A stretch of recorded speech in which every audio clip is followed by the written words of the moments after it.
వాళ్ళు బయట కొట్లాడుకుంటారు, ఇంట్లో కలిసి ఉంటారు. అడవికి రాని వాళ్ళ అమ్మ ఉందా పెద్ద పులి.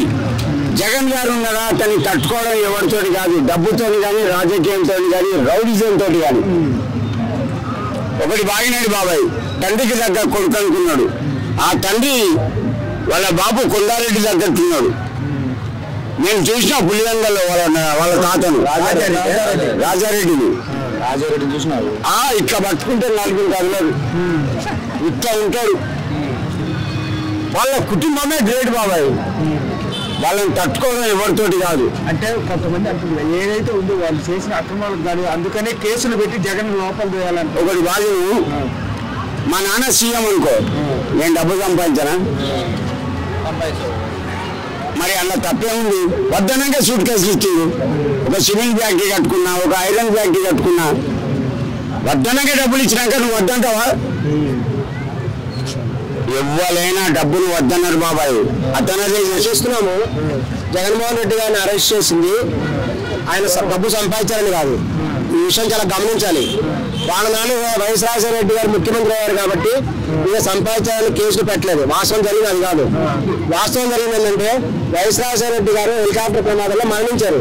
మరణించిన తర్వాత ఆయన పాదయాత్ర చేశారు. పాదయాత్ర చేసి ఎవరైతే మరణించారో వైఎస్ రాజశేఖర రెడ్డి గారు వాళ్ళందరికీ పాదయాత్ర, వాళ్ళందరికీ పరామర్శ చేశారు. పరామర్శ యాత్ర చేసినప్పుడు అప్పుడు సెంట్రల్ గవర్నమెంట్ లో సోనియా గాంధీ ఉన్నారు.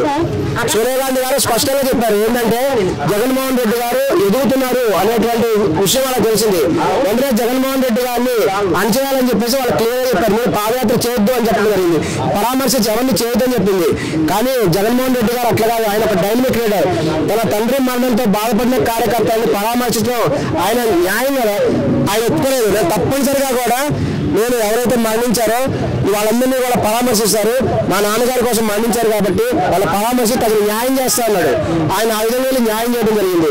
అప్పుడు సోనియా గాంధీ గారు స్పష్టంగా చెప్పారు, నువ్వు కనుక వాళ్ళని పరామర్శిస్తే చాలా సమస్యలు ఎదుర్కోవాల్సి వస్తున్నారు.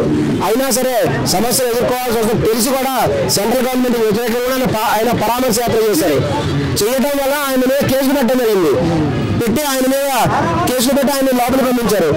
ఈ విషయం ప్రజలందరూ కూడా గమనించారు. సపోజ్ మనం గమనిద్దాము, ఈ యొక్క జగన్మోహన్ రెడ్డి గారు కనుక వాళ్ళ తండ్రి గారు మరణించినప్పుడు ఆ యొక్క బాధ మరణించిన వారికి పరామర్శ యాత్ర చేయకపోయినట్లయితే ఆయన మీద ఎటువంటి కేసులు ఉండేవో, ఆయన మిగతా రాజకీయ నాయకుల్లాగా హాయి తిరుగుతుండేవాళ్ళు. కానీ ఆ విధంగా కాకుండా ఆయన పరామర్శ యాత్ర చేయబట్టే సెంట్రల్ గవర్నమెంట్ వాళ్ళు ఆయన మీద అన్ని కేసులు పెట్టారు, ఆయన ఇబ్బందులు గురి చేశారు. చేసినప్పుడు కూడా ప్రజలు ఇదంతా గమనించారు కాబట్టి ఆయన్ని తర్వాత కూడా మంచి మెజారిటీగా కూడా గెలిపించారు. ఇది గమనించాల్సినటువంటి విషయం.